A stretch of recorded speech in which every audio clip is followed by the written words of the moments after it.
Do I need to get up too? Yes, if you want. Yes, I like the vibe already.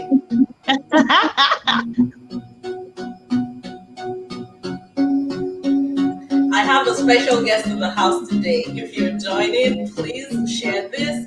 Is there somebody that needs to listen to this? Please share it. It's a special Yeah. day. Let us make it special by sharing it with others.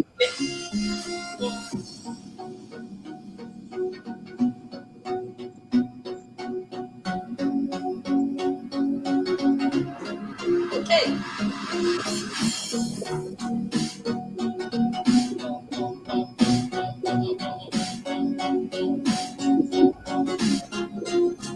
Okay. It's always such a joy coming in here to talk about mental health, and when I have a guest, when I have all my special guests in the house, I'm just excited. And when it's about sharing their story, it gets me even more excited because it's like saying, hey, mental health is not all about, it's not craziness. It's fun, it's good, it's something important. So I'm excited to be here again. Welcome, everybody joining. Welcome. Okay, Mbasiti, thank you for being here today. Thank you for having me. It's my special day. Yeah, And so in that regard, can I do something really quick? Because sure. I've not wished you happy birthday yet. I'm sorry, I know you've not introduced me fully, but it's your day. So happy birthday to you. Oh, Happy birthday to you. Happy birthday, dear Dio. Happy birthday to you. Yeah, thank you. happy birthday.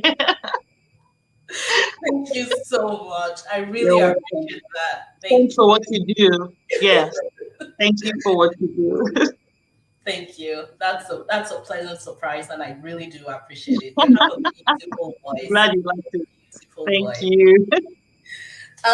Okay, talking of beautiful voice, you will tell us who you are. But everyone, please let me start with this. I want to say three things. The first thing is today is my birthday.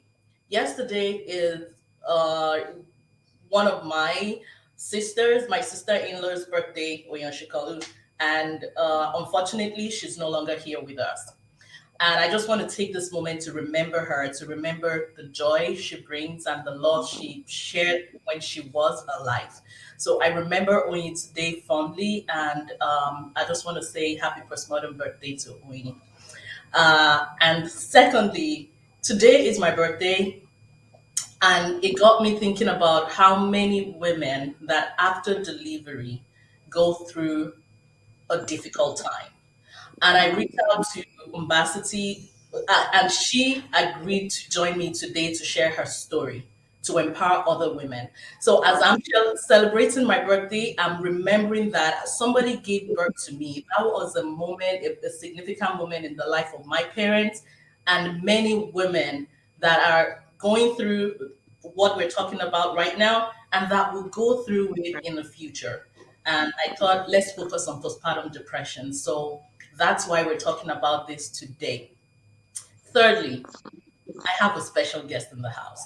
She is special in so many ways, but Thank you. I thank God that I met her through a mutual friend of ours that introduced us, and she's here today. And I just want you to please invite people that you know will benefit from this.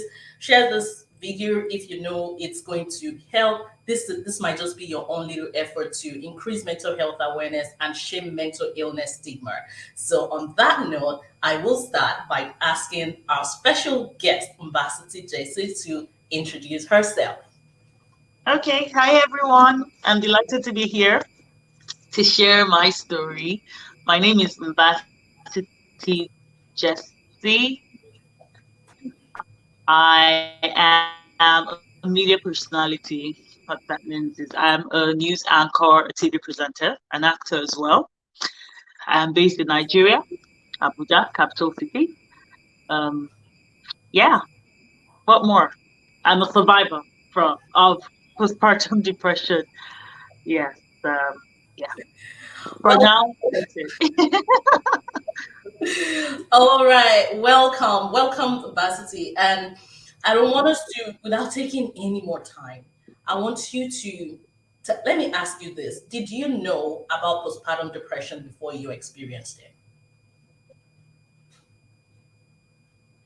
So yes, it was something I had heard about, but it was. I don't think it was something I knew well enough to be able to expect that it could happen to me. You know how it is when you just know there is something that exists that is called da da da, but you never think it will come close, or you probably haven't seen anybody experience it yet.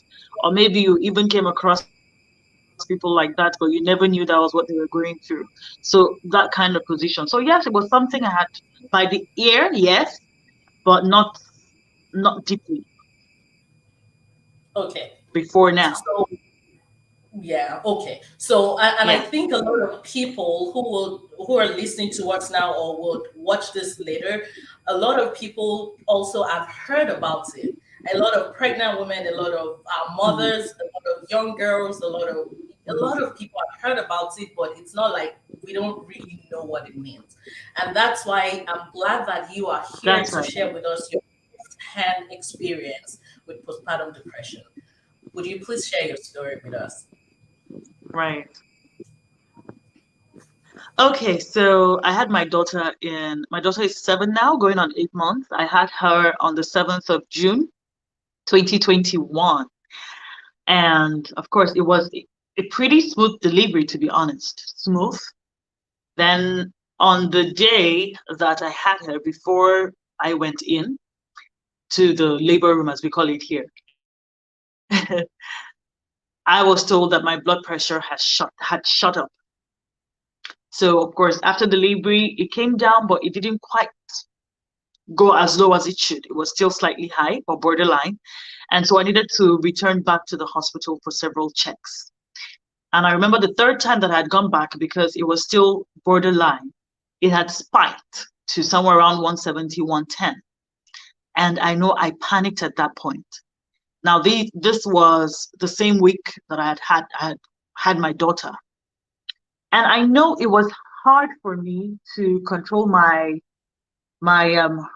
fear or anxiety at the time, because my mom had high blood pressure.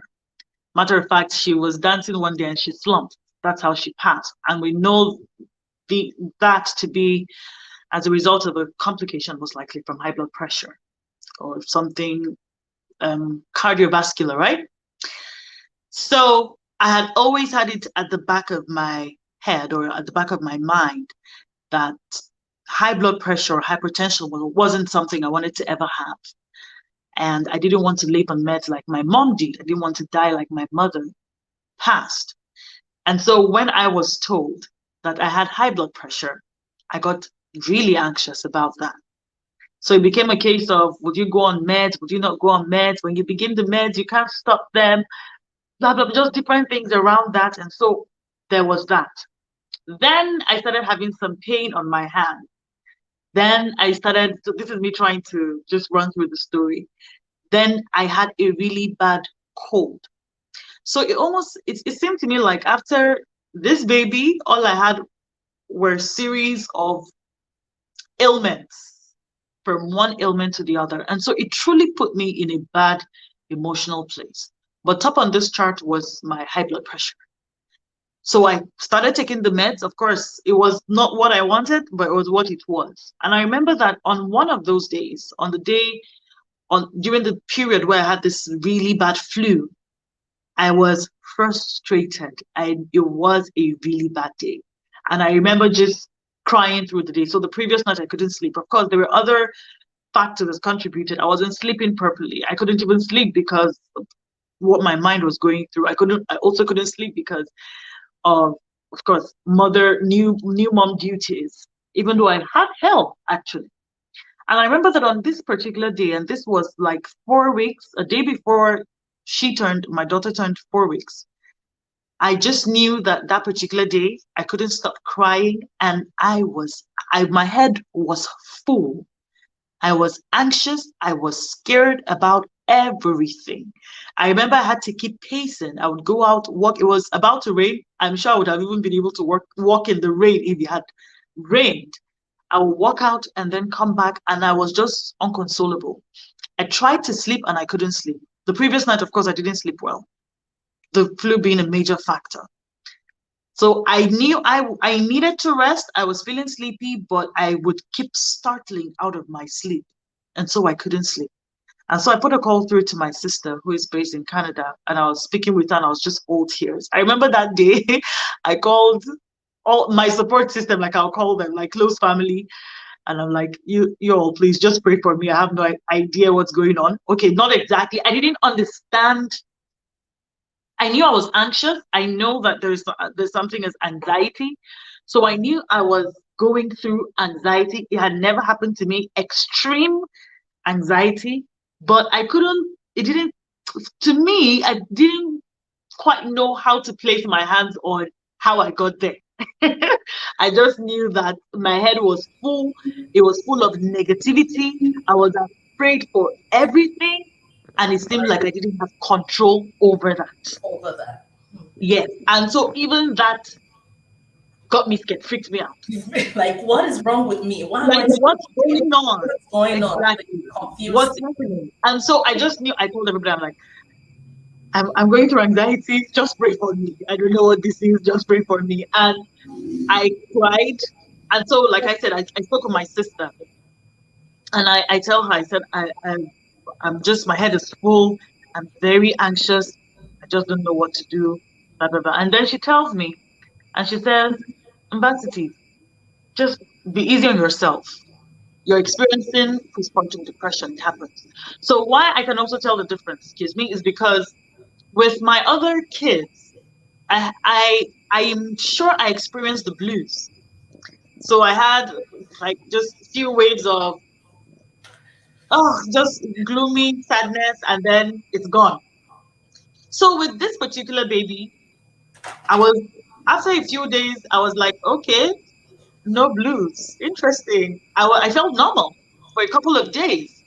I didn't have those blues, those sad down moments. And I'm like, okay, then once it came like a wave. But with the other two, I remember with my first son and my second son, particularly my first son, I will hold this baby all mushy and loving on him and kissing him, and I'm in tears and I'm crying. I'm like, what's going on? Because then I didn't understand what was happening. Like, okay, why am I crying? What's happening? But that was very brief. That was very brief, and then it just came and passed, maybe like within the first month. For this one, this actually I hit rock bottom 4 weeks after I had my baby. Yeah. And this was something that was quite out of control. So I know my sister mentioned it was postpartum depression. My hormones were in the way, and of course they were. How I put it is they were exaggerating my emotions, because you just realize that things that it seemed like you could handle before then, you can't handle anymore. You're just out of control, you know. So that was how it started. I know that day I had to take medication to sleep, and I took it for. Then I just did something quick. So I was given amitriptyline. I mentioned that too, and that knocked me out. That's how I could catch some sleep. I woke up the much later in the day or the following day in the morning. I started my blood pressure medication. Of course, I think I just accepted my fate and started, but it didn't mean I was still happy to take that. And every day it was a struggle. So it seemed like some days it's almost like nothing happened, and then the next thing I'm literally losing my mind. And I remember there was one particular night where I couldn't sleep again, and that also I would get anxious about, because I don't know, the thing with anxiety is everything bothers you. So I can't sleep, and I am bothered that I can't sleep because I need to rest. to be able to care for this new baby of mine. Yeah. Then I'm also worried that if I take something to fall asleep, I will not be awake to care for the baby. Right. Then, then I remember my sister recommended melatonin, which is more like a natural supplement that she said I Yes. could take. Yes. Then she assured me it's fine. You could do melatonin. It's a supplement. It could help you sleep if you don't want to continue with the heavy sleep meds. You Right. know, and I will be anxious about taking melatonin because I wasn't sure if it will affect my baby. And you're just worried about every Everything. slight thing. And I Right. remember that day, my sister stayed awake with me through the night. She slept by 3 a.m. Canada time, that's Eastern time, because I couldn't sleep. So I kept calling her, and she was the only. My husband works in a different city, so at the time he wasn't around with me, and so I called her through the night, and again I was drenched in my own tears, just crying. I remember that morning when it was morning and she saw that I couldn't sleep, she told me that day, she's like, okay, now you need to see a doctor. Call your doctor, tell him exactly what you're going through and seek help. Let your doctor know exactly. Because before she just kept assuring me, don't worry, you'll be fine. Your hormones still calm down. But when she saw how it was going, she's like, Hmm. okay, okay, okay. Oh yeah. Get ready. Quickly call your doctor now. Tell Yeah. him exactly what's happening. Right. And I remember I spoke to my doctor. I eventually got to see a counselor Hmm. and told her everything. And I remember okay, I mentioned this to you as well. You're right. Before then, which I could eventually connect, I had trusted God for something, faith, faith based in that regard. And I thought, oh, it was going to happen. I was ready for it. And then when the results came, it wasn't, it was the opposite. So I was disappointed, I was heartbroken. And this actually happened. This happened in April. I had my baby in June. So say a month or a little over before I had given birth. But it's interesting how that connected with everything. Because I remember when I saw the psychologist, even she was a she, and she was like, did you have a difficult pregnancy? I'm like, well, first trimester, yes, but second trimester,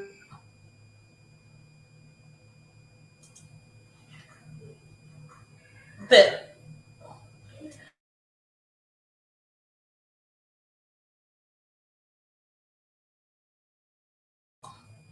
Okay. Well, as soon as she's back, I will bring her in. But already she had mentioned some very important things in a sequence. Okay, and she's back. Okay, go ahead. Can you hear me? Mbasiti, can you hear me? Okay. So I Okay, once I see her back, I'll bring her up. But she had mentioned some things, and that is one very important thing you should know that she said was the person that made her realize that she was having a difficult time and it could be postpartum depression. That was our sister all the way in Canada. And I don't want anybody to say, oh, maybe because she is in Canada or because she's anywhere, that could be you. That could be anybody that would say or tell a woman who just had a baby that, this might be postpartum depression. Sometimes you're not even the one telling them, you just observe it and you will tell them this is what is going on. And this is one reason that any topic we're talking about that is not directly related to you or about you doesn't mean it can't help or save somebody's life or health. Okay, she's back. I'll bring her in again. yes, please. Yes, All I'm right, back. I'm sorry about no that. problem. No problem. All right, go ahead, please. Okay, so I remember I saw my psychologist, and I saw this psychologist, and she asked me if I had a difficult pregnancy, and I'm like, no, told her I first trimester, of course, as usual. Second trimester was good. Third trimester was good until, of course, the one digit, as they call them, the last month in the third trimester, which is, The ninth month. quite. Pardon? I said the ninth month with the news that you got about everything. Yes, your expectations not being met. Yeah. So So there was that. And I said it was pretty much what pregnancy would be. There was nothing extra. In fact, if you ask me, I would say I had it good or better than others. And so she's like, okay, but did you have anything else happen before then? How was delivery? I answered, it was perfect. It was smooth. I could say the best out of the three. So she's like, did anything happen before then? Then I told her, I said, it was this desire of mine, what I believed for that didn't happen, that really broke me. And honestly, I know that had a lot to do with this because then my blood pressure was in the air. And because I take my faith so seriously, I it seemed to me like it was hard to be able to believe that I'll be okay, because faith is our strength. For some, it's like your words of affirmation or your belief system or what you hinge onto, that your anchor. And so it had been my anchor until then. And she said one thing. She was like, okay, so maybe you should truly sit with yourself and reflect on how how you see your faith or how you see God or how you believe or reflect on your belief system. And maybe there's something you need to fix there, to make it right. And, coming through the journey that I've come through, I can agree with her statement that yes. So it was a period of reflection, but there were a lot of other things going on. Just to say, how it is when they say there usually be psychosocial factors when it comes to even experiencing postpartum, any kind of depression, including postpartum depression. They're usually triggers, you know. But of course, my hormones were in the air because this wasn't the first time I would have something happen to me that would make me reflect or think about life or, but it was what it was. It was. So I started my journey. And I remember that morning that my sister said I should see the doctor. Because of how frightened I was, I almost didn't let my boys go to school. Like I was going to tell I was going to tell them to stay at home and not go because I just became scared. Like if they go to school, what will happen to them? What will Hope happen? nothing would. But you're just anxious about everything. And Eh, and so I remember that day I caught myself thinking, Mbasiti, if you do not begin to fight this thing back, you are going to end up where you don't want to end up. Number one, you have a degree in psychology. You have an idea what this is. It is mental illness. Yes, it seems like you're not in control, but you have some knowledge. You know that people who experience this and give into it are there's a term for it or termed a certain way, and you know it's mental illness. So something is wrong. So you've got to begin to believe your truth and don't keep believing the lie, which is pretty much what it is that causes all the fear. And it's like if you do not fight back, if you do not fight this thing back, you're going to probably get psychotic. Because then if you give in to every bit of the anxiety that you feel, you begin to act out of place. And so I remember that morning I started confessing my affirmations. I just started speaking to myself.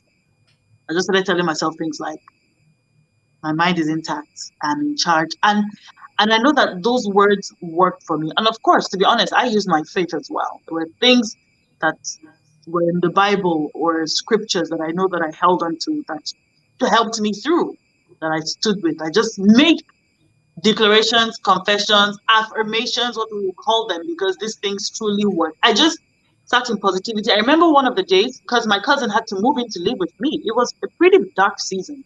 I call it the darkest season of my life so far. It was dark. It was bad. It was me being scared that I remember that when I looked at people, and I think I mentioned this now here, when I saw people thinking about going to the market or just eating or just living life, le- I'm like, wow, like these Like, people, their mind is sound. Like they like can if think I about don't other like things. to do When I'm something, I just do trying it. to, Exactly. when I'm just trying to keep my mind in one place, I'm just trying to put my mind together, just hold it together. I mean, it's really significant. And Mbasiti, you have highlighted. It's almost like you're taking some of the signs and symptoms of postpartum depression the from the textbook and telling us what happened. But this is actually Mbasiti's experience. So one thing she said that I want to quickly say while we're waiting for her to come back is baby blues and postpartum depression. These are two different things. She said that she talked about it and she said she experienced this when she had maybe one of her other two children before this one.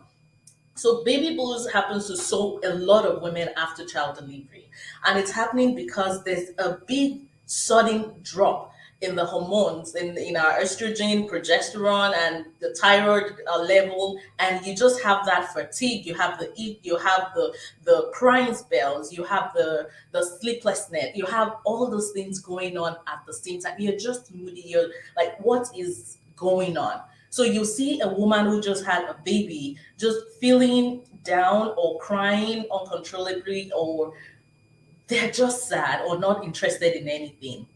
Now, baby blues happens to so many women, and I want to say that it can start within the first few days after delivery.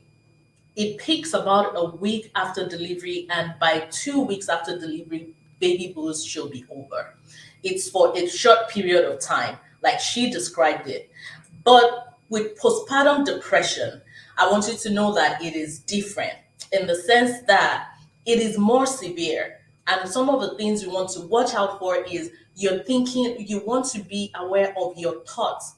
When the thoughts are becoming negative, when you are not wanting to bond with your child, or you just want to withdraw and stay isolated even when you have people around you, or you are thinking that okay, or you start feeling worthless, or you start feeling hopeless, or you're seeing yourself, or the person is saying things like, this baby doesn't deserve me. If you're feeling that you are not enough or worthy of having the baby, when the thoughts start getting negative, it is a red flag.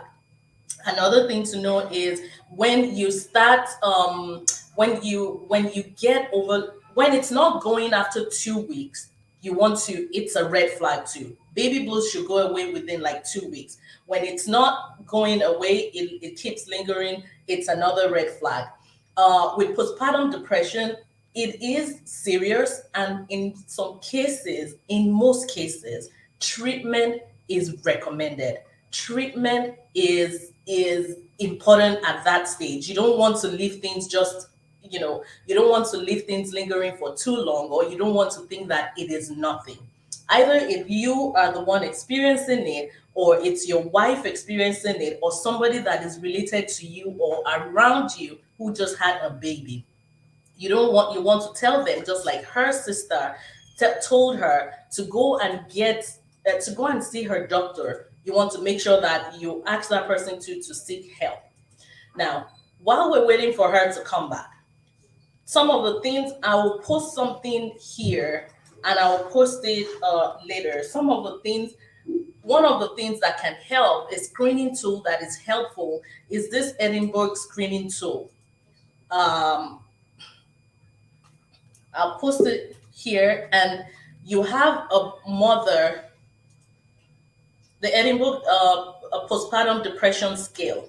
You can have a woman who just had a baby going through it. Look at the scale, just do the screening. If they have a score that is 10 or above, sometimes some people will say 13, but I just say 10 or above, you want to ask them to seek professional help or support them more. Another thing is you want to watch for one of the questions that ask about suicidal thoughts. If you're thinking of hurting yourself, um, she's not back yet. Yeah. If you're thinking, if someone is thinking of hurting herself, you start having suicidal thoughts. You don't even have to look at the number, whether it's 10 or 13. It is expedient that the person sees a professional at that point. And you would ask, okay, Dio, how would you know, or what causes it? Why would some women have postpartum depression and some would not have it? Here's the thing. We never know. We don't know what causes it, and we never know who would have it or who would not. But there's some risk factors that we look at, that we ask when we are doing assessment, or that you can, put together yourself. And one of it is, what are the risk factors for a woman who would have postpartum depression? The hormonal changes, I already talked about that. It happens, and is one of the reasons why most women who just delivered would have this blues. It's like baby blues is just another name for mild depression that a woman goes through after having a baby. It is a difficult time. Pregnancy is stressful. Delivery is even more stressful. To top it all, having to take care of another human being, a newborn, it is a huge responsibility that takes a toll on the woman. And it is a time that they need support. So, with the hormones dropping rapidly, hormones dropping suddenly, there's usually so much, like Mbasiti described, you can't even handle your own emotions at that time. So, but baby blues would go away. Postpartum depression, it continues. And let me say this, postpartum depression does not, it's that state of intense sad depression, intense sad feeling that comes with all these other behaviors and thoughts that I've been talking about, that can happen right after delivery, between the time a woman just delivered till a year after. So it's not every woman who will have postpartum depression when their baby is still 3 months, 2 months, or 4 months. Till a year after, even when we, for our doctors looking at me, our providers, gynecologists, and all, we should be doing the assessment, screening every woman when they come back for their postnatal visit. We should screen them for postpartum depression. So don't think it's only for those who just newly had a baby. It can happen until a year after delivery. That's one. Another risk factor is stress. Some people have really stressful pregnancy. Like she said, her psychotherapist asked her, "Did you have a a difficult pregnancy?" It is a risk factor. I won't go into details, but I will highlight them. So the stress is one of it. A very difficult pregnancy, or some people have very difficult, challenging delivery, and they've gone through, maybe they labored for hours, or they had a tear, or they had things going on, and they're dealing with extreme physical pain after delivery. That can be a risk factor as well. So sleep deprivation comes with all those things, and it's major for any human being. When you are sleep deprived, it is very stressful on the body, and it can worsen depression. So stress is another one. Physical changes is the one. Some people start having issue with their body image. A lot of us, or a lot of women, when they have their baby, they can be so ugly. Yay, she's back. He's back. I'm Okay. so sorry. No, don't apologize. I've We're been good. struggling to come back. I was expecting you, and I can see somebody here was saying, "Oh, I hope she's able to come back." So let's hope she can Um, come back. So thank God you're she's back. back. Okay. So let me quickly highlight these risk factors, then you continue. Okay, please go ahead. Yes, that's fine. So I talked about hormonal changes. I talked about stress. I'm talking about the physical changes that a woman experiences, that the body goes through. Yes, People start yes. having issues. And there's sometimes that, for example, husbands or wife, or the society, or maybe your job or your profession, like a model just having a baby, or someone who has a husband that's particular about physical look, It or looks, yeah. someone who is particular about how they look as well. The Hmm. changes going on is one of the things that can be difficult for a woman to really cope with. That can be a risk Yes. factors. The sexual attractiveness. It's a big issue. When I say it's not an issue, it's an important factor, and that can cause an issue for women sometimes. And then here's one I want everybody to please pay attention: history of depression in the family, or in that for that person.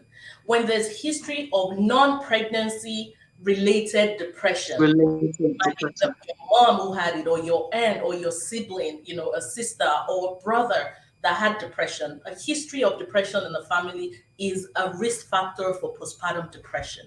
So when we have this, when you have that, just be mindful and please let your, when they're doing the history during the antenatal care and they're taking history, these are information that you should give your provider so that if anything is going on, they're quickly able to intervene because you have this history. Another one is, Yeah. and talking of history, a, a woman who has had postpartum depression before, that is actually the highest risk factor for another postpartum depression. So that is why the management of medication for anybody who has the history, anybody who actually had that depression before having a baby, their medication had to be managed carefully. It's not a time to say, now I'm pregnant, I should start taking all my psychotropic medication. No, there are medications that are safer in pregnancy, and there are ways that you can have a treatment plan based on your own the severity of that depression. You have a treatment plan with your provider or with your doctor, so that some people will have to initiate the treatment back, at 3 months, I mean at the third trimester, so that we're getting ready for the hormonal changes and stuff by the time they have the baby. So this history should not be taken for Right. granted.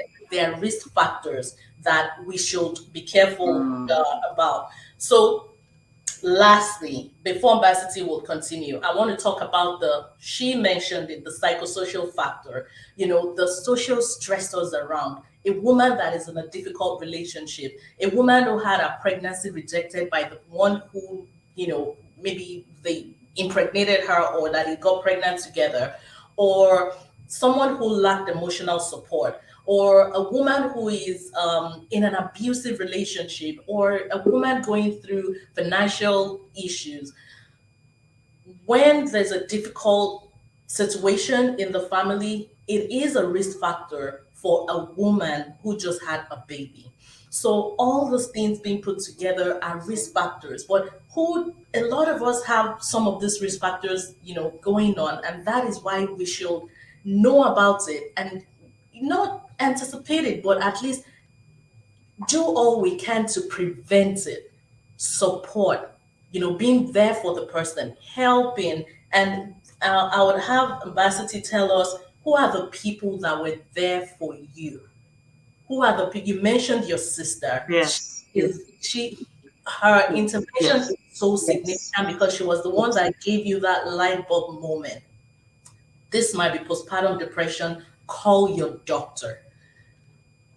Some other people would have said something else or say cope with it or just manage it, and it could have turned out differently. But tell us who are those people that you will say, hey, these are the people that really supported me, coupled with all the other things that you did for Oh us. dear. Please. I'm sorry, network. Just guessing. Okay. So for the people that were my support system, my sister, then my cousin. My cousin was the one who left her house to come live with me for 2 weeks. Matter of fact, I remember that on the day that this started, my husband traveled back to work the following day. I feel like on the first day he didn't quite understand what exactly was going on because here we do not talk about these things very much. Here would be Nigeria. And so most times if the men don't know what to do or where to come in, they don't even first of all understand what's going on. And so I remember I just kept telling him, I am not I'm not in the right state of mind. I'm not in the right frame of mind. Like I just kept saying, I'm not in the right frame of mind. And he's like, are you okay? What's wrong? Because he just saw me crying. I'm not a crybaby on a normal day. So for me to keep crying like that, it meant something was going on, you know. So I remember on one of the days, my cousin who moved in with me, who would say I'm usually like a strong support system for her, called him and says, come back home. Your wife is going through a really tough time or a tough patch. And he called me right after she called him, and she was telling me afterwards, and he mentioned as well, she literally broke down and was crying when she was speaking to him because Yes, she was with me, giving me support, praying over me, and just generally being there. But she was scared because she's like, Mbasiti, you're losing your mind. Like you're the strong girl, and you're here. So she broke down and cried out before even my husband was back home. So eventually, of course, he joined in. And then there was, oh, what the blessing of my aunt. So here in Nigeria, we have what we call the Omugwo. So my aunt was with me before I put to bed, and she stayed long after. She usually would even come. She would come. She has been with me through my other babies or through all three of my babies. But this time around, she stayed with me for the longest because of what I had going on. But so I had this, it means I had like five people as my support system. So my husband, my cousin, my sister, all the way in Canada, and my aunt. Because some people say they have the challenge with, eventually hating to see their baby or hating their baby and everything. I think I explained to you that what I give as the reason why I didn't get to that point was because I always had someone who would take the baby away. So I never had a reason to blame the baby for what I was going through.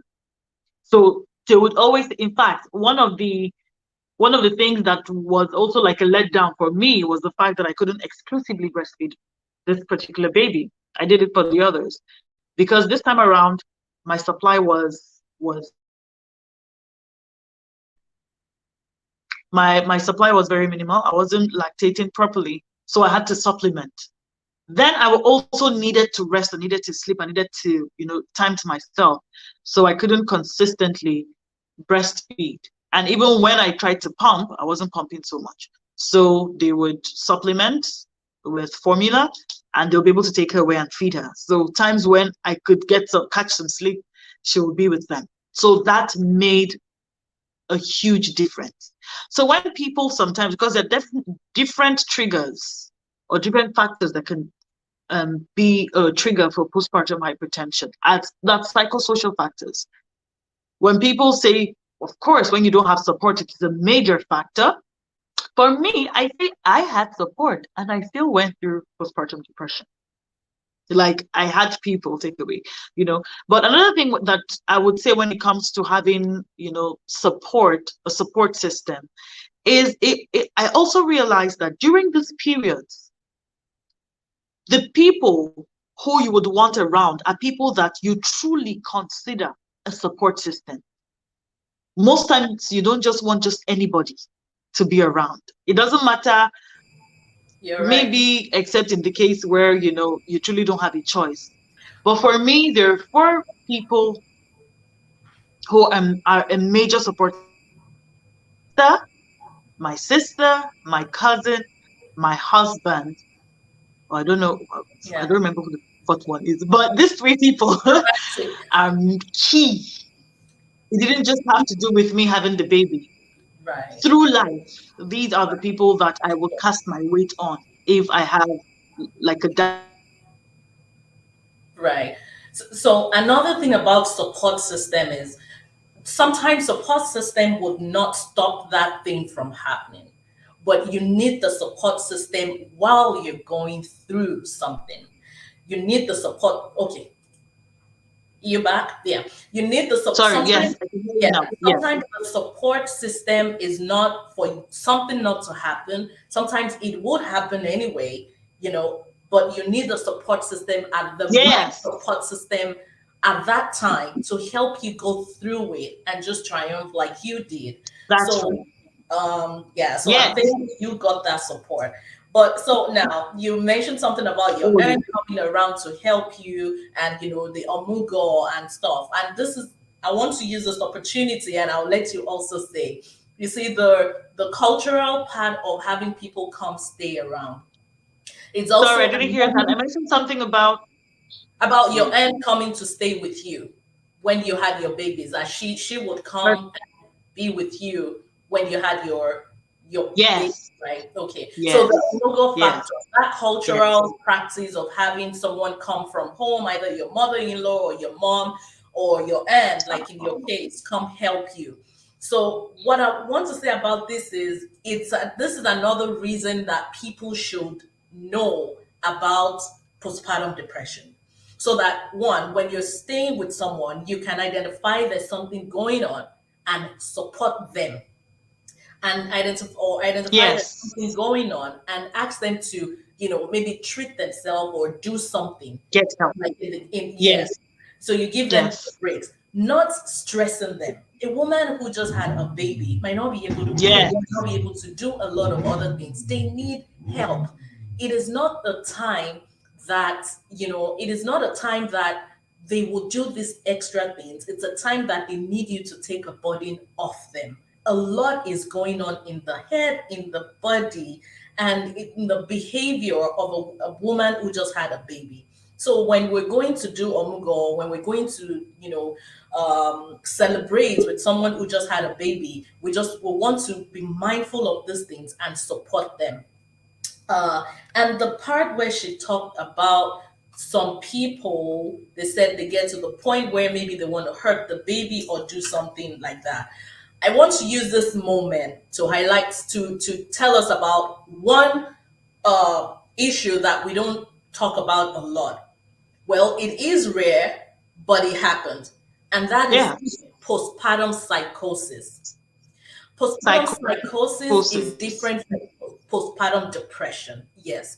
But sometimes with the postpartum depression is not taken care of, we might have complications that is similar to what can happen with postpartum psychosis. So what's postpartum psychosis? With postpartum psychosis, we have, number one, it is rare, but it happens. Number two, it happens suddenly a lot of times. And another thing with postpartum psychosis is it it happens closer to when a baby is born, like with postpartum depression that has a longer period that it can happen. Postpartum psychosis often happen close, within a month or couple when a woman just had a baby. And what are the things that were even sometimes within 48 hours, postpartum psychosis can happen. It happens suddenly. And that's when you Wow. have I hallucinations. didn't even Yes. know. So with postpartum psychosis, you have hallucinations. The woman might be seeing what is not there or hearing what is not there. You Mm, have delusion. This is, unfounded beliefs and just false belief that something is going on. When we're talking of paranoia, or they're talking of irrational beliefs or yes. irrational practice, we can have that. With postpartum psychosis, the agitation is usually very severe. With postpartum depression, you would have the worry part, you will have the fear part, you have the anxiety. But in postpartum psychosis, we have things like severe agitation and anxiety, like a frenzy, like something is really happening, like the world is crumbling right now. The agitation is usually more severe. There's confusion, there's disorientation, there's a rapid mood swing and a lot of issues going on with psychosis. And a lot of times the person might refuse the baby, the person might want to start doing something to harm the baby, and they are not completely unaware of what they're doing or what is going on with them. It's one of the reasons that a woman who just had a baby should have someone around them. We're not expecting this to happen, but just in case, just as we're watching out for them because they might have their blood pressure might drop suddenly and we don't want them to fall down. Their pain might kick in, they might miss their steps and something can happen. That first, the time immediately after delivery is a very important, delicate time that needs as much support as possible.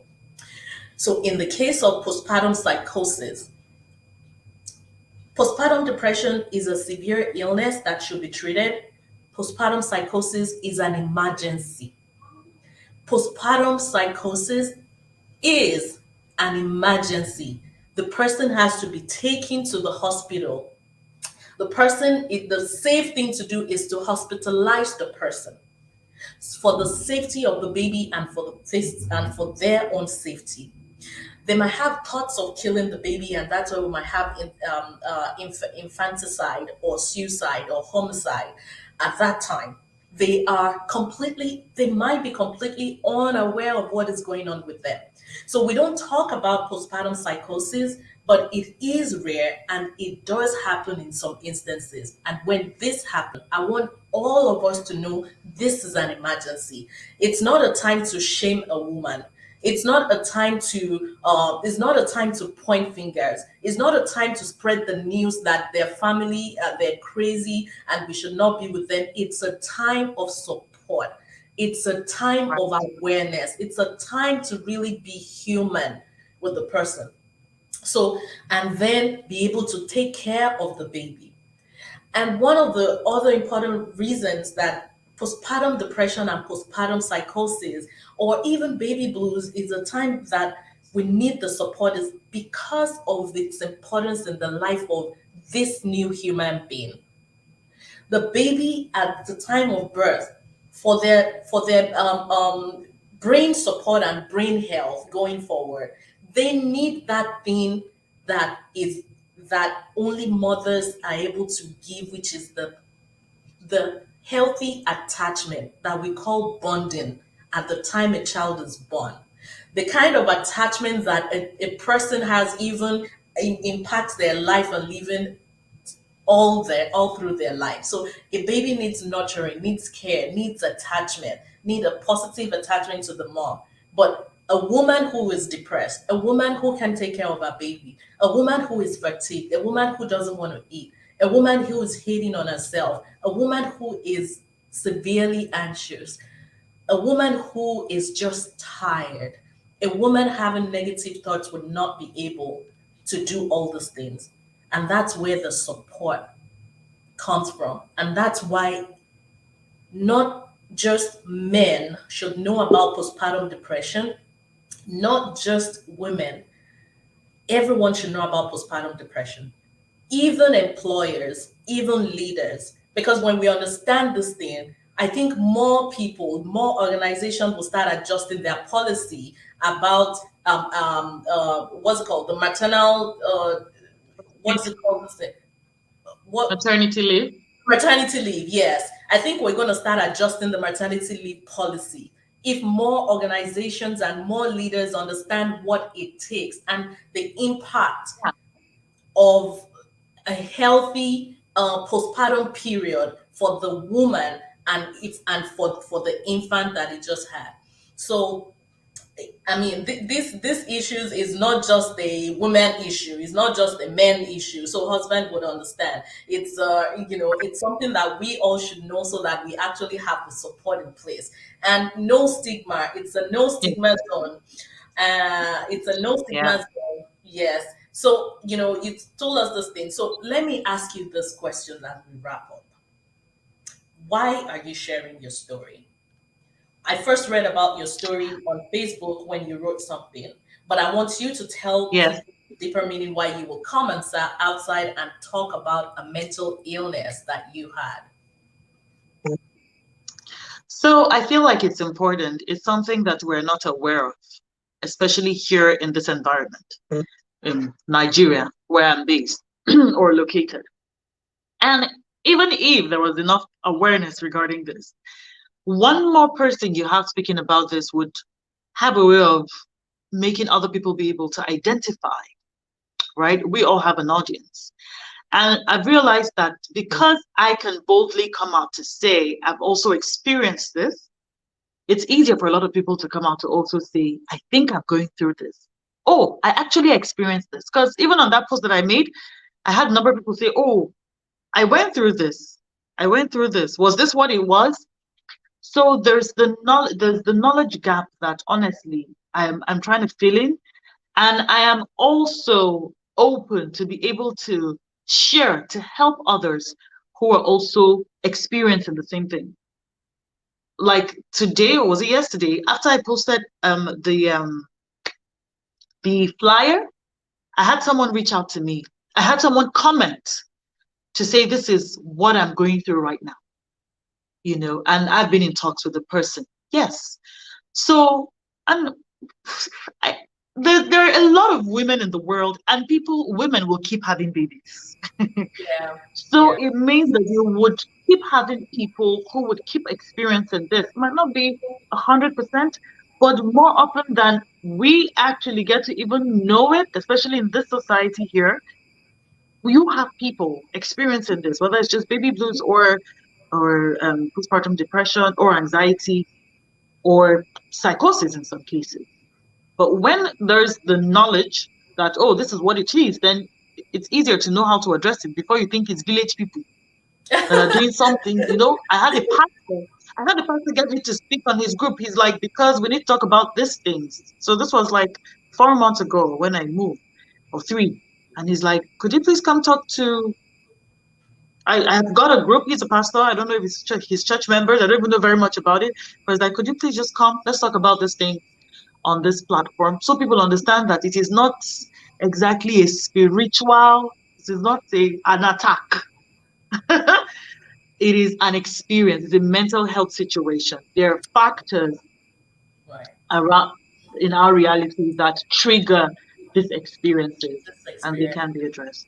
Mbasiti, before we go, can you tell us some of those things you did? Some of the things you did and tell other women, that might be experiencing this or in the future, someone Yes. who's going through this. What were the things you did that you think can help another person?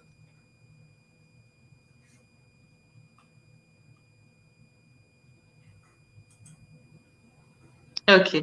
I'm trying to fill in the blanks because network is not allowing us to be great right now. But I think I got the question. Some of the things I did. So I started going out while I was based in Jos at the time, Jos in Nigeria. That's Plateau State. I would go out often. So I started going out to baby from I would take walks. We're going to the market, I will follow to the market and sit in the car. I just needed a distraction. I didn't want to stay at home. And I realized that sometimes when I go out, that's when I'm feeling sleepy. So I lay in the car and I fall asleep. Sleep catches, I will sleep because I wasn't getting to sleep at home. So there was that. I did a lot of positive talk, self talk. I listened to the right stuff. I just needed to fill myself because it was anxiety and negativity. I needed to fill myself with a lot of positivity, and I needed to even speak them out affirmations for myself before my mind even caught up to begin to believe them. I would say them, hear myself say them until my mind caught up. So things I did, I took walks. I just tuned into my happy state or just did more of what kept me in positive light. Then I left my environment because I didn't say after anxiety, I I got depressed. I started having the gloomy, dark, tasteless, flat feeling about life. Truly, the gloomy. So there was the place of fear, but it seemed like I'd dealt with, I had gotten to a certain place, being able to be in charge and control the anxiety, and then depression hit hard, gloomy, sad. And I remember I'll just stand in front of the mirror and tell myself with tears in my eyes and Varsity, it's a phase, you will get through this. It's a phase, you'll get through this. Then I changed my environment. I traveled. Kids were on holiday. I waited. We came into Abuja. And long story short, that's how I did not go back. I only go back to just for business now. We relocated. I Don't just let came in just and people didn't hear go back. that you had to go to Abuja to get over what's going on with you. They should not be angry. I had to leave my environment. So yeah, sometimes you just travel, go be with your sister, go be with friends, Yeah. with family or something. Just leave that space. So sometimes just being there. I remember even while I slept in the room, I had to change my sleeping position. I moved over to the other side of the bed and Oh, left the other side of the bed because I couldn't sleep on that position anymore. It was just then I would turn on the AC, whether it was cold or not, white noise. I think it helped. It was after a while I realized that, oh, I think I like the AC on because of these just the white the noise it noise. had. Honestly, See. Wow. Okay. yes. Okay. Okay. I just Okay. because I don't know, but it helped. It's Yeah. amazing, but it helped. I'll just put it on and let it go. So yeah. So I went out more often. To be honest, it's something I still want to put in my itinerary to go out often because sometimes getting over PPD is not something that happens at once. It's a process. of getting past that. It's not like you wake up one morning and it's all gone. No, it comes in waves. So there are times when you've already been to the place where you felt extreme emotion.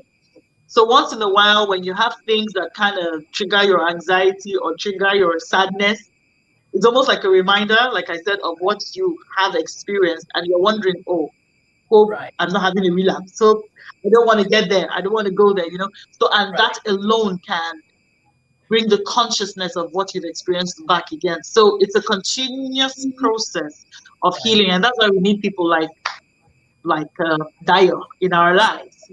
But yes, so it's Thank okay. I hope I'm you. not having a moment here. So let me tell you. So yeah, so Let me going now, tell you. self talk. Okay, sorry. Go Mm-hmm. ahead. Go ahead. Go ahead. I think it's the lead. I wanted to tell you what you did that I think other people should know. This is what they need to do. Here are the things you did that you did not talk about. First of all, you open up to someone. If you hadn't told your sister what you were That's going, it. Yes. you wouldn't Yes. have gotten that. Yes. You opened up. Now, another thing you did was you took And action. sorry, let me just say quickly. I Go ahead. opened up to. I was open about it. I didn't to my sister and to anybody who cared to know. And so Listen. because of that, I got help. Right. Yes. I opened Right. to my doctor, to everybody. Yeah. Yes. You So yes, I just wanted to add to that. Yeah. it is very important. Like even going to a psychologist, Yes. seeing a therapist, seeing a psychiatrist, like your sister Yes. told you, Yes. and I need to meet this your sister, because she told you some wonderful things. Like she said, call your doctor and tell Yes. your doctor everything. Yes. You said Yes. that, and you did that. Now, so for everyone listening out there, it is not enough to open up. When people make healthy suggestions, take action, do these things. Now, another thing you Yeah. did was you accepted help. Some people would not accept help. You talked about your faith, and that is good. So I want everybody to also know here that the faith factor does not mean no. There's undermining the power of God or seeking help does not undermine the power of God and what He can do. Oh, But just as God network. has given us the knowledge to have cars, and when the car is not functioning, we go to a mechanic for a mechanic to help us fix it. It's the same way God has blessed some people with knowledge, with research, with all those things that they've done that they're able to give us the help that we need when something is wrong. So for her, she listened. She accepted the help from her cousin. She accepted the help from her sister. She was willing to stay on the phone with you. You let her stay. You open up. When your husband came, you just open up and you did this thing. Even though you're talking of positive self affirmation and all Right. those things, I want you to know that Yes. is good and personal. But I want every woman listening to me or us listening to us here that, or if you have somebody that you can support, tell them these are the things they need to do. Express what you're going on, share what is Yes, going on, please. be open to them. Yes. And another thing you told me that you haven't Yes. mentioned was, which I encourage people to do, just like we're doing with my mental health matters Facebook I group. remember. I Tell us, remember. what was it? What was it that you did? Tell us. Oh dear. Oh, she can't hear me. She joined a group. She joined a group of new mothers that were going through depression. That were going through postpartum depression. I wanted Network, you eh? to tell us yourself. So Pardon? I wanted you to tell us what you did. Yes. So after I came into Abuja one day, I follow a certain page on Instagram. It's called Healthy Moms or Health Moms or something in that line.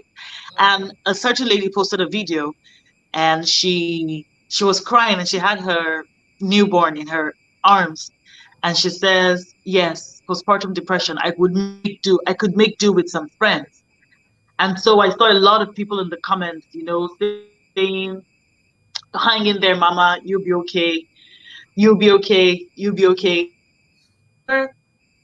I, for some, I had to ask, how exactly did you get through this? Because a lot of people commented to say, I experienced this 15 years ago or I experienced this with my 18-year-old, I experienced it with my 10-year-old.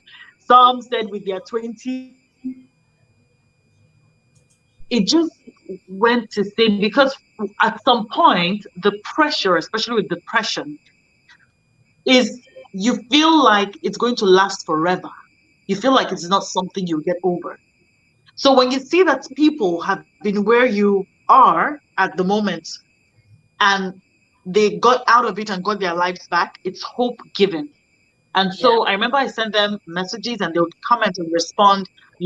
And so just that was, I remember that evening, it seemed like I healed 20%. I received like a 20% healing from what I was going through. Just being By able to just see that other sharing people other people gone going through through the the same same thing, thing. Right. and they got out. You are not alone. Yes. Yes. Uh. Okay. Well, she mentioned that, and when she's back I'll bring her in. She mentioned that, and I thought people should know. So here are the tips that I want to share out. I already shared those tips with postpartum depression, how to identify it, or spot it. If the woman is withdrawing, isolating, crying, you start having negative thoughts, feeling worthless, they feel like they're not capable of having their child, or they don't want to take care of themselves, they're refusing to eat, they're not sleeping well, and they just generally withdrawn, lasting for more than 2 weeks, it's a red flag. If that is not a diagnosis, does not make the person have postpartum depression, but it is a red flag that requires further assessment. Uh, that requires further assessment. Um, you're back on. So that requires further assessment by a professional, if you will. And then another thing is, for you as the supporter, for you as a friend or a family member, be there for them. Be willing to listen. Help without them asking. Don't say, what do you want? Say what you can do. Even if it's let me do your laundry, if it's let me take your kids and have them for the day, if it's let me bring you food today, if it's let me get you water, if it's something, just offer to help. Offer the help, or just give it to them without waiting for them to ask. Listen without judging. Support them in your own the way that you can, and let them just know that you're there for them. For husbands and spouses, it's a difficult time. It's, well, I don't want to use difficult. It's a period for the new father as well. They also go through a lot of emotions. Here's Right. another baby. They have their Yeah. worries, they have things. But I want to tell you that that connection, the bond, that if you're able to strengthen it at that time as much as you can, because the babies take so much of the woman's time that the man also sometimes feel neglected. They also feel, where is my place here? Because everybody have their own needs. The emotional needs is there. But for husbands, please just move closer and help your wife set boundaries. Sometimes just tell them it's okay for the house to be messed up. It's okay for the house to look untidy. Just come and sit down. Just watch TV, take water, raise up your leg, take the baby, help them with the baby when you can, and let the bonding just keep continue. Touch, the sense of touch, bringing them closer. All those little things can help let the woman know that she's not alone, or at least help them feel better than it will be without all these needs. There's a study that shows that about more than 50% of divorce happen after a child comes into the picture. A lot of divorce happen after childbirth, or after a baby or a child comes into the relationship. Well, that is not, we can't blame anyone, even though everybody's got to, take their responsibility for what they have to do. But I can say that it is really a toll on every relationship when we have a baby, a newborn in the picture. But let's support our mothers as best as we can. I would really love us to show Mbasiti some love, but I think she's having some. You're in. I'll bring you back in now as we wrap up. Okay. All right. So before you go again, I just want everyone watching, everyone listening to show Ambassador some love. Let's thank her for sharing her story. People talk about, Thank when we talk about mental illness, people are talking, they're thinking negative and they're thinking stigma. But here you are shaming stigma with us this year. So I want people to show you love. Please say thank you to her. Say thank you to her. And I would have her, hopefully we get her to be able to talk to us. Ambassador, can you give us your, your uh, admonitions, and what would you like to tell every woman, every pregnant? Let's address those that are currently pregnant and those who just had a baby. What would you tell them? For someone who had a baby, Yeah, and I pregnant want to be women are. sure that's what you said because you kept speaking. So Yeah, understand that what you're going through is not something that is peculiar to you alone. People have walked this journey and have come out just fine. Understand it is a phase of your life. You will get past it. It will not be like this forever. All right. It's a phase. Accept it for what it is. Get the help that you need. Speak with someone. And you just see that talking to somebody and getting to realize that someone else has been in your shoes will make you feel better. It actually works. Self talk, just take all the advice you can. Speak to Dio. She's there for all of us, and that's amazing. you know, and you will be okay. You will be okay. Just know that you will be okay. Get all the help that you can get. Make yourself happy, and you will be fine. thank you. Thank you so much. You have people showing you so much love here. Thank you for sharing your experience. You're beautiful inside out. Keep strengthening many women. Thank you, Varsity. I hope that you get these messages. But really, thank you for coming on the show. It was really nice having you. You're still not bad. But here's what I want to leave us with to everybody listening. Please and please, postpartum depression, some people experience this, but I want us to know it is treatable. Do not, because you don't want to identify with something mental illness, that you don't want to seek treatment. It is treatable.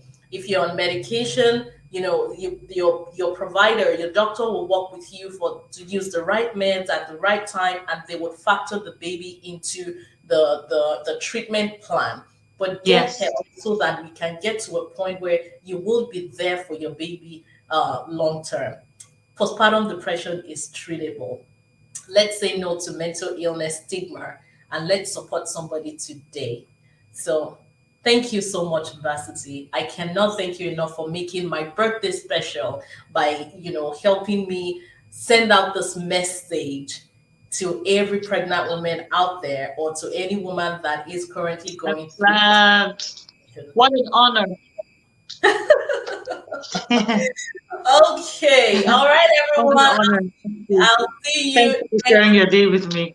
Oh, thank you. I'll see you next week, and we'll go out with the good vibe of the music. Okay.